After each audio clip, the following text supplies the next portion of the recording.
Right, good afternoon. Thank you so much for coming to today's seminar. Today we have Dr. Tal Ezer. He's a professor of the Ocean and Earth Sciences at Old Dominion University Center for Coastal Physical Oceanography, and he's also an affiliated faculty at the Institute for Coastal Adaptation and Resilience. Dr. Ezer has a bachelor science degree in physics and mathematics, a master's science degree in atmospheric sciences, and a PhD in physical oceanography from Florida State University. He spent 18 years as a research scholar at Princeton University, developing ocean circulation models for different locations such as the Bering Sea, the Caribbean Sea, the Gulf of Mexico, the Atlantic Ocean, and numerous studies of the Gulf Stream. In 2007, he moved to Old Dominion University, focusing his research on climate change, sea level rise, and flood prediction. For the past 3 decades, Dr. Ezer has managed the Princeton Ocean Model, POM, where a users group of around 7,000 people from 70 countries. He's serving as the chair of the International Workshop on Modeling the Ocean, and he's also the editor-in-chief of the journal Ocean Dynamics. Please welcome Dr. Ezer. Hi, everyone. Good afternoon. And thank you very much for inviting me. It's the first time that I visit this university. Thank you also for the weather that we have today. So I'm going to talk about the prediction of local sea level rise and extreme flooding. You probably know about flooding a lot in this area. We also have the same problem. That's why a few years ago, we established the Institute for Coastal Adaptation and Resilience to deal with flooding and sea level rise. So sea level rise poses a risk for many places around the world. You can see in the map all the different major areas where they have a risk of flooding, and we've seen flooding in recent years in many countries: Germany, China, Italy, Venice, but they have experienced flooding for many years. Along the US coast, we have a problem of sea level rise along both the west and the east coast. In the east coast, I'll mention only two places. You have it around your area here, the sea level is rising fast. Also in the mid-Atlantic area, around the Chesapeake Bay, where I'm located. In both places, sea level is now rising much faster than global sea level rise. We'll talk a little bit later why. So impact of sea level rise, we can see on the environment. We have a saltwater intrusion into marshland, that changes the ecosystem. We have increased coastal erosion. We have increase in the frequency of tidal flooding. This is a picture that I took near in Norfolk. And we have also increase of damage from storm surges, because in addition to storm surges, for example, the hurricanes, we also have sea level that is higher. Now, I don't have to tell you much about flooding in the Miami area. So this is some of the news that I found about the flooding in. I'm sure all of you are very well aware of the flooding in your area. Norfolk, where our university is located, is also one of the US cities with the highest risk of flooding. Norfolk is located at the south part of the Chesapeake Bay. And so it is affected both by local dynamics in the Chesapeake Bay, as well as impact from the Atlantic Ocean, which I'm going to mention later. So this is a diagram of the number of hours per year of flooding, of minor flooding in our area. You can see the huge increase in recent years. So in the past, each peak like this was a big hurricane storm surge. So in the past, we had flooding only when we had a big hurricane. In recent years, we have much more flooding, because even weaker storms can cause flooding. And this is a picture that I took in the area not far from where I live. and this actually street doing what we call the sunny day flooding. And there is a famous art museum, the Chrysler Museum of Art right here. So during this particular period, the driveway to the museum was flooded. So I'm going to talk a little bit more about the flooding in the area. So a little bit about climate change in our area in Norfolk. So this is a area of historic, it's a historic district with all the churches and other old buildings in this area. And the same area here, more than 10 years ago, this was actually the last time we had a big snowstorm. You probably don't know much about snow in your area here, but so we had a big snowstorm more than 10 years ago. This is basically the last time that we saw big snowstorm. So you see how climate affected the area. And the same street now look often like this. So this is the same street here during flooding. And this is a picture we took 2012 during Hurricane Sandy. Now Hurricane Sandy went to New Jersey and New York. It didn't even get to our area, but the wind and the impact was enough to cause flooding. Now all this area here, 120 years ago, was actually a creek. So now many places that in the past were creeks, and now the houses are now flooded quite often. My own house is actually located just 2 blocks from here. So I can see, usually when I go jogging in the streets, I take a look before I go at the tide gauge, local tide gauge, and I can tell which streets are going to be flooded, so I can go there and take pictures to use in my presentations. So here is a view of our own university, and we are surrounded by the Chesapeake Bay on one side, Elizabeth River on one side, and another river, Lafayette River on the other side. So during high tide, we often have this flooding across this road, and this is a major road that lead to the largest Navy base in the world, located in Norfolk. On the other side, we have a medical school and a general hospital, regional hospital. So when this road is blocked, it's a major problem, both to the Navy and to other people that live in the area. And many houses in the neighborhood near the university are now being raised, and you can see how many claims of damage increase over the years. And each house, it costs about 100,000 or so for FEMA to raise the houses. And now we have a whole neighborhood that almost all the houses were raised. And even though the houses may not be damaged, the streets in front of the houses are often flooded. So people need to watch and move their cars from in front of the house if they don't want to be damaged by salt water. Now in the downtown area of Norfolk, here is the downtown area, we have a flood gate here. Flood gate here, now it's closed. It's closed when they have a high tide. We have a flood wall, and we have also pumping station. So here are the pictures that I took when they closed the gate. This is a notice about closing the gate. So the gate is now closed. The thing is that even though this gate protects the downtown area with all the hotels and banks and all, there are actually buildings on the wrong side of the wall. So we have large areas actually not protected because it's in the wrong side of the tide. A little bit of sea level. If you look at the sea level from different sources, so the blue line is a global sea level from tide gauges. It started more than 100 years ago. Then we have satellite data over the last 3 decades or so. You can see the satellite data, sea level rise is larger because it's more recent than the sea level rise over the last 100 years. And if you look at the local tide gauge, in Norfolk, you see it's rising even faster.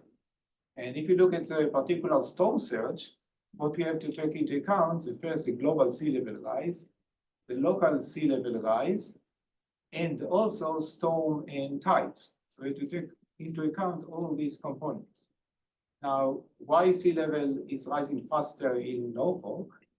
Because the land is sinking in our area at about the same rate as global sea level is rising. So the local sea level rises about 2 to 3 times faster.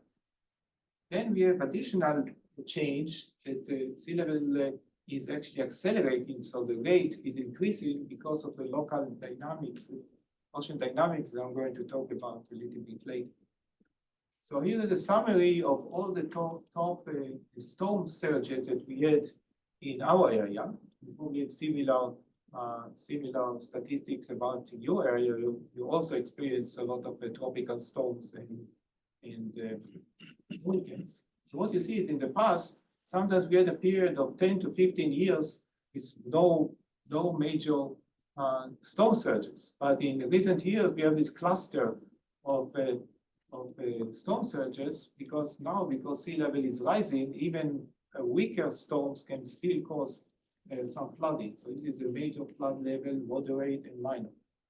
Now the highest storm surge that happened in the history since measurements started was actually 1933. There is a picture of the main street of Norfolk. You see by the cars that it was a quite old picture.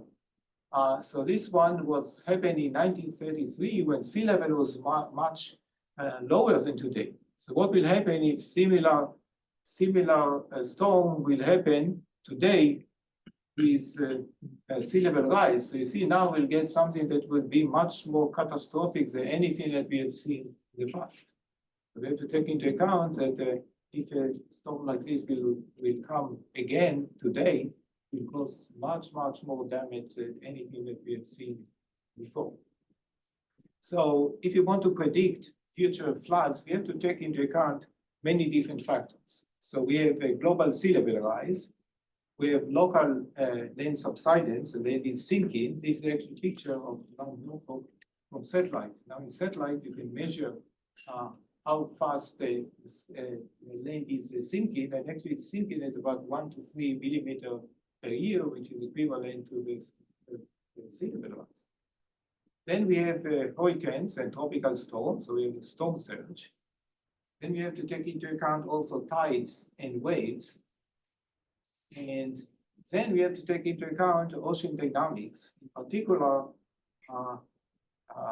the Gulf Stream. I did several studies about the impact of Gulf Stream on the sea level. And I'll talk about a little bit about this later.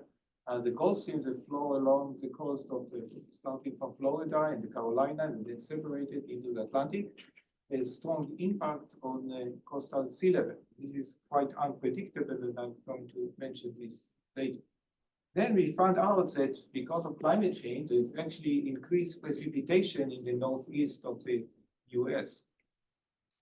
And then we have additional factors that that are unpredictable, and not all of them are very well understood. We have the North Atlantic Oscillation, the Atlantic Meridional Overturning Circulation, the El Nino Oscillation, and many other factors that do affect even our area indirectly, and we don't fully understand. So if you combine all these factors together, what you see is increased flooding, and also flooding may be more unpredictable because of all these components, and some of them are not very predictable. For example, the Gulf Stream or hurricane frequency and so forth. So another effect is we have also the seasonal cycle of sea levels. Here you see different locations inside the Chesapeake Bay with a seasonal signal, where we have the highest annual sea level around September. And the reason is that we have the combination of what we call the king tide, when we have the highest tide of the year, but also during this period in the fall, we have more tropical storms and hurricanes, as you well know. So the result is about 60% of the flooding happen during the fall. We have less flooding during the other periods. Now, the So it's actually quite large change, seasonal change in mean sea level, about 25 centimeters. And the interesting thing is that this annual cycle is not because of the temperature change or thermal expansion of the water, but because of the long-term annual and semi-annual tides. So because of the local tides in Chesapeake Bay, we have the seasonal signal that happen to have highest annual tide also at the same time when we have all the storms. So I mentioned the impact of the Gulf Stream. So you see this is a image of sea surface temperature, and you see the warm Gulf Stream flowing here in the mid-Atlantic, meandering. But at the same time, when it changed, you can see also if you look closely along the coast, there is also variation along the coast. So we found out that there is a relation between variation in the Gulf Stream and variation of sea level along the coast. So why the Gulf Stream affect coastal sea level? So here is a kind of a diagram to explain how the Gulf Streams that flow off the coast can actually affect sea level along the coast. The idea is that the Gulf Stream actually keep the sea level along our coast about 1 to 1.5 meters, about 3 to 5 feet lower than water level offshore. This is from, if you study physical oceanography, because what we call the geostrophic balance. So if, for example, you sail from Norfolk to Bermuda, or from Miami to the Bahamas, you actually sail uphill. You probably don't notice because it happened over a long distance, but you sail uphill by a few feet. Now this slope, how steep this slope here depends on how strong the current is. So if the current slows down, what will happen? This slope is smaller, which means that sea level would rise along the coast and would fall in the Bahamas or Bermuda. Okay. So this is the theoretical background why variation in the Gulf Stream can affect our coastal sea level. Now, why would the Gulf Stream slow down? On the long term, climate prediction expect to slow down Atlantic Ocean circulation. So climate models actually shows that the overturning circulation, general circulation in the Atlantic Ocean will slow down due to climate change. There are also a short-term daily variation in the Florida current, and also seasonal variation in hurricane going in the area. So there are several factors that can affect the Gulf Stream. And again, because of this process, whenever the Gulf Stream variation change in its strength, also sea level along the coast may change. So here are a few examples. So here is example from Hurricane Dorian in 2019. So Hurricane Dorian, when it was close to you here, there was a strong wind here, going around here near South Florida. And this hurricane actually impacted the Florida current. So this is a measurement of the Florida current transport. Here, I don't know how many of you are aware, there is a cable between Miami and the Bahamas, and this cable actually can measure the transport of the Florida current along your coast. So this is measurement of this along the coast. And what you see is when the hurricane came along here, the Florida current start to slow down because the hurricane disturbed the flow of the Gulf Stream. It mix cold and warm water. It also, the wind is here in the opposite direction to the current. And when the current here slow down, then sea level in our area, hundreds and hundreds of miles away, actually rose. So we had some flooding here. So we have it. So it's kind of interesting that you can predict flooding in our area in Norfolk by measuring what happened here in South Florida. So at the same time when they slow down, we had the high water level and flooding. Sorry, I can't resist though. I mean, we've been looking at this here too, but the problem is you look at the data on the Florida current for days until after the fact, you know, so it's hard to have it in time to make predictions about what's going to happen. I think the University of Miami and Rasmus, they published the measurements from the cable, I think within a few days probably. So Yeah. you can find online. And you're showing quite a lag here. Last I from- looked at it, it didn't operate for a few months. Was that right? So maybe sometimes they have some issue with the measurements, but usually I think within a few days you can get some of the data. Yeah, but you're showing several days of lag before the impact on your water levels, right? I mean, the floor current low point is days before the impact later, so it's hard to use it predictively is all I'm trying to say. Yeah, but there is clear relation. I'll show Yes, you a I few more. totally agree with that. Okay, so I'll show you a few more examples. Here's another example from another hurricane. So this is in 2015, Hurricane Joaquin. Now, Hurricane Joaquin actually did not even make landfall. It stayed offshore, but it was enough. So the blue line is again the measurement of the Florida current. So Florida current dropped here. In the same time, sea level rose in our area. So these pictures that I took in Norfolk, just when Hurricane Joaquin was offshore. So here's another example. This is Hurricane Matthew, probably remember Hurricane Matthew. So again, at this time, this blue line is the Florida current dropped by 50% in transport. What happened in our area, in Norfolk, we had several weeks of every high tide, we had flooding in the area. So there are several examples where short-term changes in the Gulf Stream due to hurricanes actually impact our flood. If you look at the long Just term, the last value that they publish over there is from November 11. So they cannot really get data since November. so maybe something happened to their analysis because in the old data I could get some of the data within days. So I'm not Yeah, sure that's usually, that's why I track that, but Yeah. it haven't been working for 3 months. So I'm not sure exactly. You're closer to the University of Miami and can ask them what happened with their measurements. But in the past, you can get it very fast. So I'm not sure. Maybe they have some issue in recent months. I'm not sure why. Okay. Anyway, if you look at the long-term changes, so this is after you filter all the high frequency. What we found out kind of interesting. We look at tide gauges in Chesapeake Bay and also in the Atlantic coast.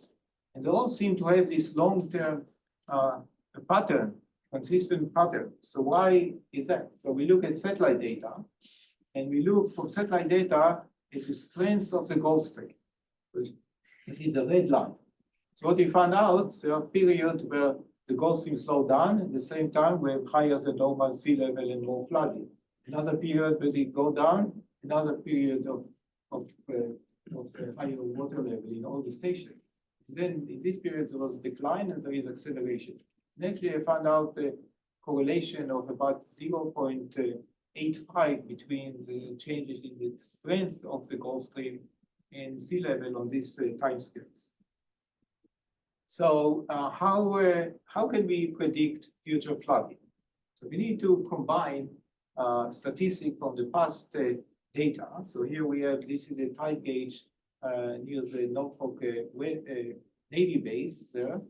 And we have observation since 1927. So we have to combine the statistics from the past with future projection for some climate models. So they have different projection for different scenarios of the greenhouse emission, for example. Now, there is actually prediction from NOAA standard predictions that they produce every year this report of sea level rise for the United States. But their analysis is based on some quite complicated probabilistic approach where they have some statistics for the probability function. And so this information may not be useful for practical implications. For example, how useful is this information for practical purposes? For example, you have some resident that live near his house you know that his house is 1 meter above the high tide, and you want to know how many hours of flooding he can expect in 10 or 20 or 50 years. So we wanted to develop more practical type of prediction, flood prediction. So the predictions that I developed is based on simple statistics of the past. So we have data of the past since 1927. So it's almost million hourly data points. Okay. So we assume the assumption is that in the past of the almost million data points, this already combined all the different impact combination of tides, waves, storm surge, and other impacts. So we thought that if we can randomly sample the past anomaly, it represents different combinations. And then we put it on top of a prediction for the most likely projection. And what you get, if you combine them, is an hourly prediction. It's not really prediction, but it shows you the variability for three different scenarios. So this is a scenario of low, intermediate, low sea level rise. This is the high, and this is the intermediate. And now you can actually see, so this line represents major flood level. This is minor flood. So you can see, for example, that the major floods that were very rare in the past, actually in the future, will be much more common. Maybe in some points you have what used to be major flood will happen all the time. And this can help us to actually look at the statistics of flood probability. So if you look at the past, this is a histogram of floods level compared to minor flood to major flood. You can see in the past until 1960 to 2020, for example, to 1980, even minor floods were very, very rare. If you go to 2020, for example, now minor floods are maybe about 4% or so from the time. So it become more common. But if you look at the future, using our prediction, now you see that, for example, by 2100, even the major floods, the red line, will be very common. Maybe 20% of the time we'll have what used to be very rare. So some big storm surges in the past happened once every 50 or 100 years will happen almost on a weekly base. And then you can actually, so this is what I showed you at the beginning, the increase in flooding, minor flooding over the years because of sea level rise. And if you look at the future, it's only this part. So you can see how much more flooding we'll have. So now instead of counting the flooding in hours, you have to count it in days of flooding. And you can see that even minor flooding at some points, so this is different, the colors are different, different scenarios from high to low sea level rise. You can see how much more. So at some point here, we'll have 100% of the time we'll have flooding, minor flooding. You can do the same thing for moderate or major floods. Or even major floods, at some points, if you have high sea level rise, we'll have 100% of the time. You can also look at what is the maximum extreme sea level that we can see. So in the past, so this is a range in the past of the maximum water level that we have seen. So it's only just about 1.2 or so. That was the maximum that we experienced in the past. If you look by 2050, now we can see that the maximum can reach as much as more than 2 meters over the high tide. And by 2100, the maximum can reach 3 meters over the high tide. So you can see clearly the impact of sea level rise.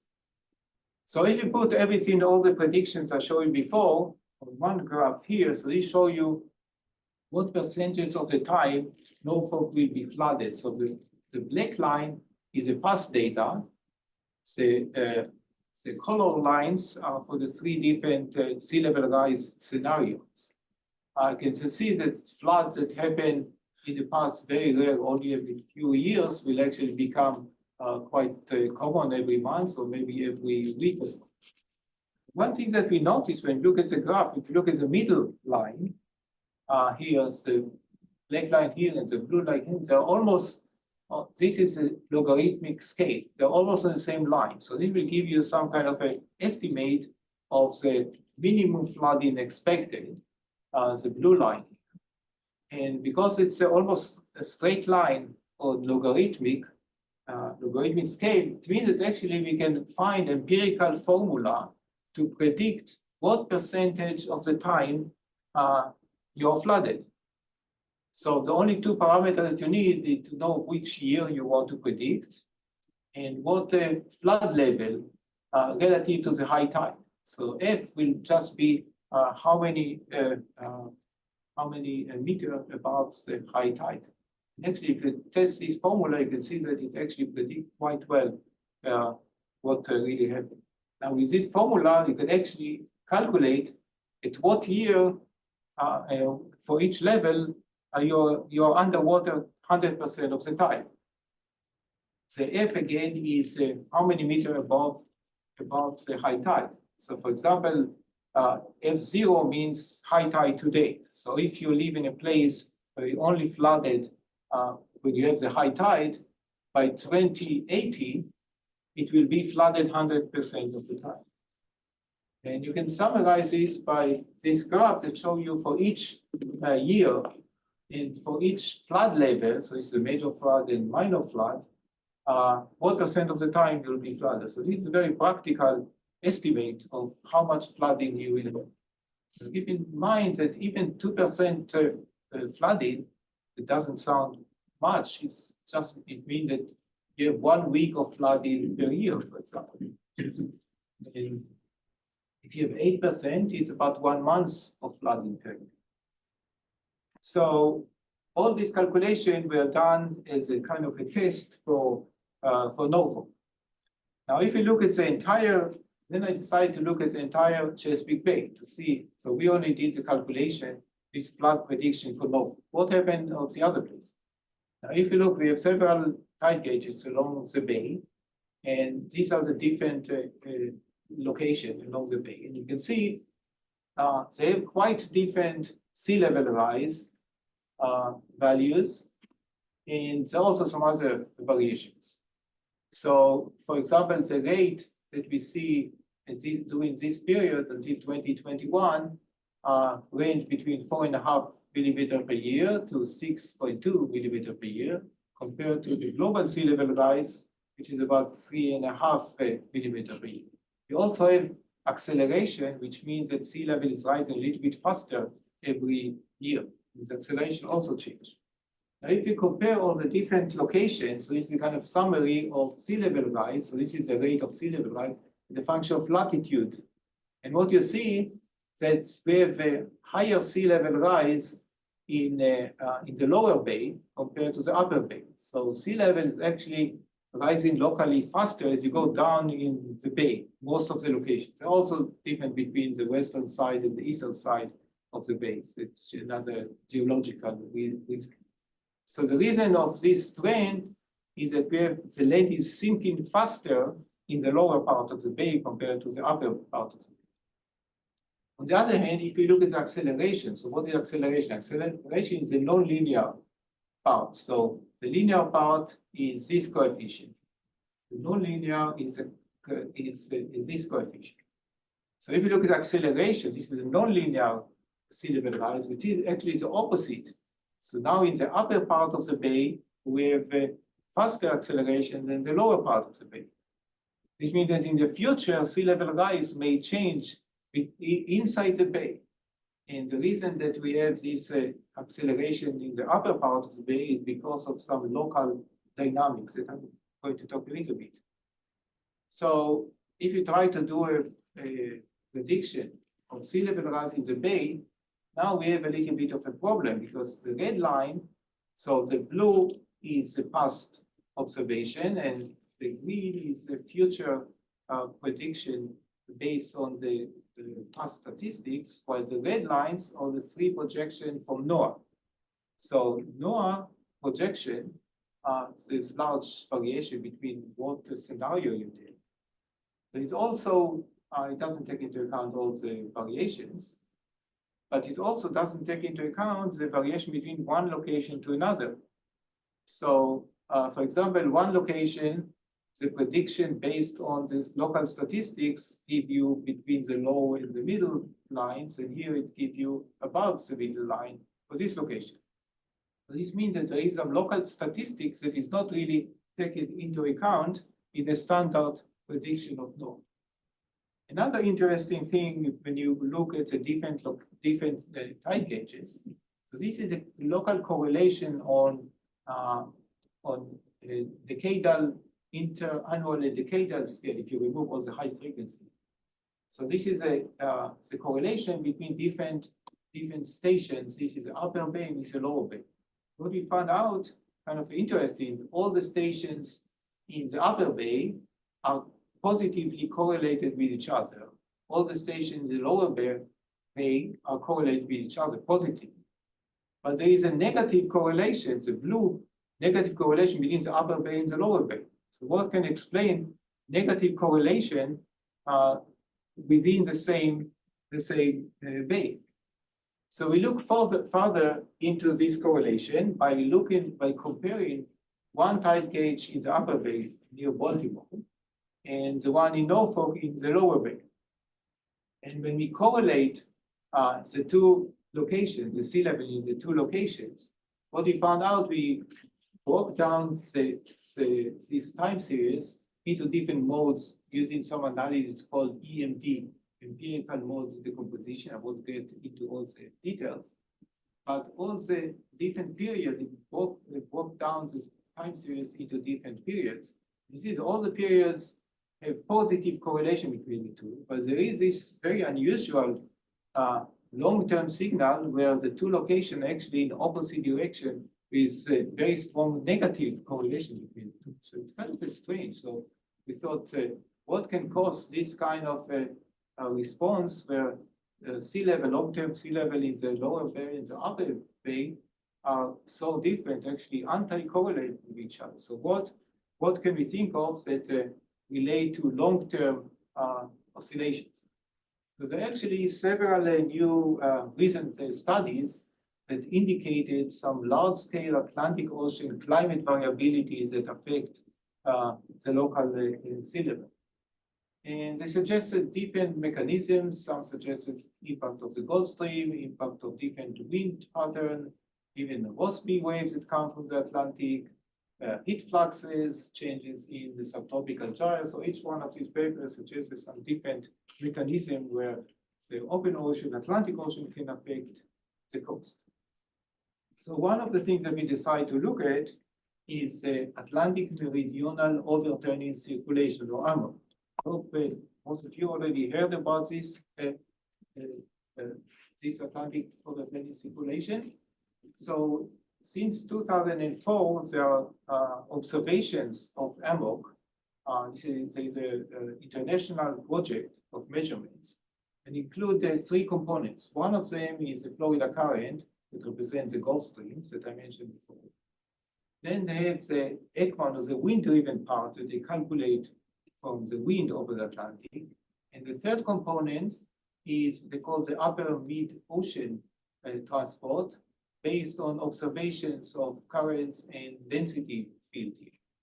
So, but when you combine all the three components, you can get what is a meridional overturn circulation here. So here is a time series that they produce of the daily produce of the three terms. So we want to see if there is any relation between all these three components of the ocean Atlantic circulation and the local sea level in the Chesapeake Bay. So here we did some analysis of the spectral energy of sea level compared with the overturning circulation. So the red line is the energy of the sea level in Baltimore. You can see there is a peak in the annual cycle. So in the upper bay, there is a strong seasonal signal. If you look at Norfolk, actually, all the other shorter period and longer period has more energy. In particular, we have this increased energy at very low frequency, it coincides with more energy at the overturning circulation record. So we suspect that the long-term variation in the Atlantic circulation may have some impact on the lower part of the bay.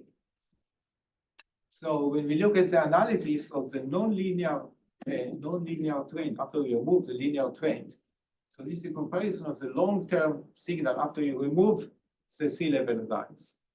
So this is the Atlantic overturning circulation, and this is a sea level in Baltimore and Norfolk. So what you see is that actually the beginning of the period in the Baltimore sea level actually was going down, and only recently start to rise.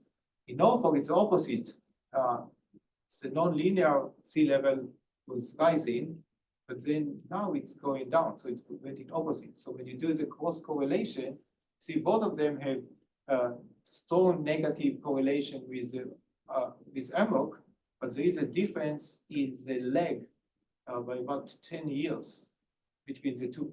So you see that there is this phase difference of the impact of the Atlantic Ocean on the upper and lower Chesapeake.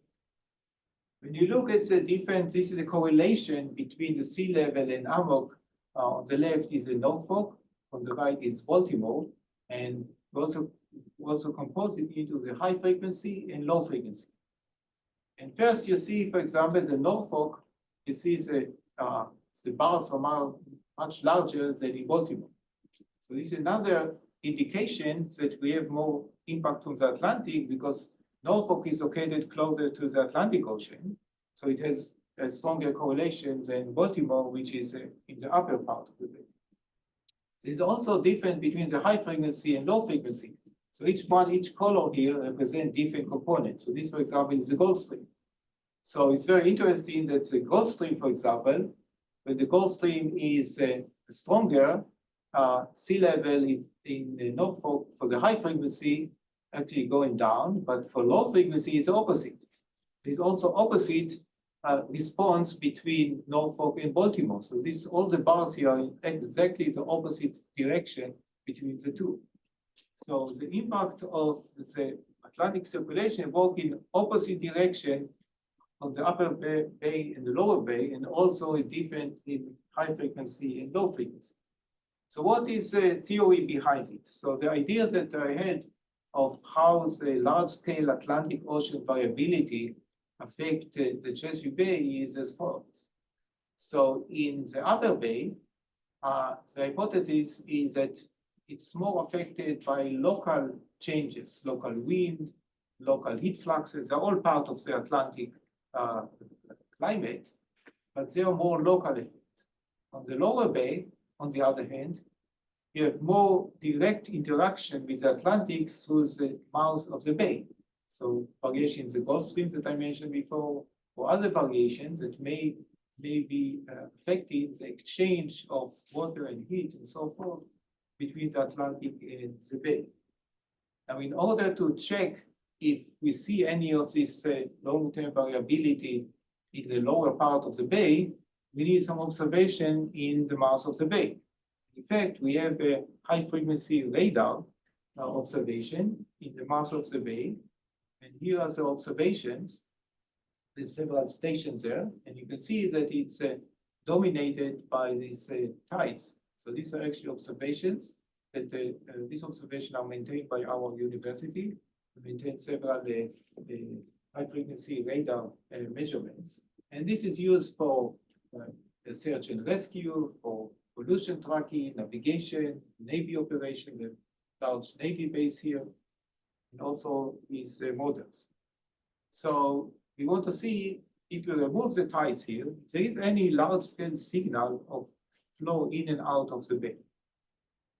So when we look at the data, so we look at the flow out of the bay. So in this case, increased flow negative means in this case, flow out of the bay. And we see several interesting things. First, there is a very strong trend where over time, there is more flow from the bay outside into the Atlantic. There are also some period with extreme extreme high flow out of the bay. This case, for example, in 2010, you see the flow out of the bay is maybe 5 times larger than the mean. And I'll talk a little bit more about this period. But there is this trend, and there are also this large variation. So maybe this variation related to changes in the Atlantic Ocean.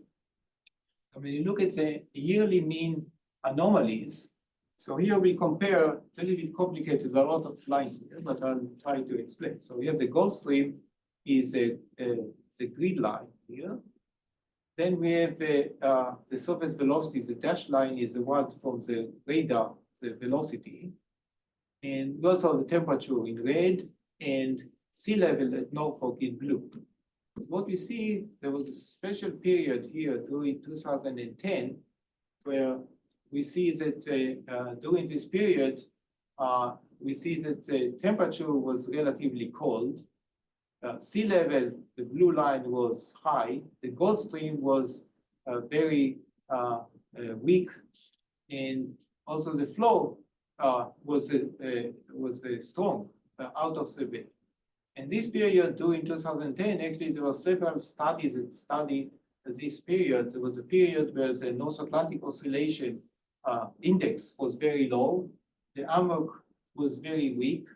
And there were periods of unusual flooding that happened for several years during this period along the entire US coast. And there were several studies here, only 2 of them on mine, that study this period. So we see the signal also in the flow, the exchange flow between the Chesapeake Bay and the Atlantic Ocean. So what can cause this increase in climate, kind of an increase in flow? So here the red line is actually the same one that I had before. I just reverse the signal. So this is actually increase in outflow from the bay from the measurements. Look also in the river inflow into the bay, and it seems that there is also trend in the increase in the river flow into the bay. And there are actually evidence that there are more precipitation and more river flow into the bay in the northeast. There was a study about river discharge into the Chesapeake Bay, and this study looked at river discharge for the period from 1927 to 2014, and they found about 0.4% increase in river flow into the bay per year. In the period that we analyzed here, during 2007 to 2021, we found much larger increase of about 1.4% increase in flow into the bay per year. Now the outflow from the bay that we measure by the surface currents is even larger, 2.5% per year.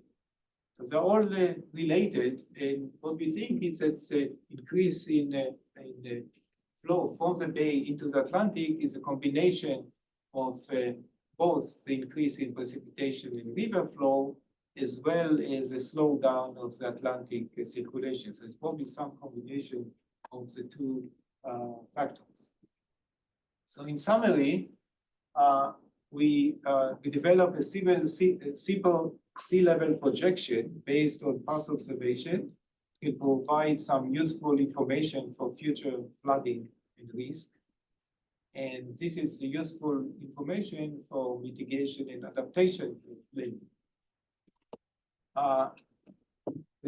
When we look at the prediction of floods by 2100, it shows the potential for catastrophic flooding to many areas. It's in our area, but I'm sure that in your area, you have exactly the same problem. And we found, for example, that the highest storm surge that measured only once or twice over the last 100 years will become almost a weekly event. And many locations around the US, including Miami, and around the world will face similar increase in the risk. We also found that there is a local dynamics, even on a relatively small scale, like inside one bay, that you can see in most climate models, the climate prediction cannot take into account these local variations.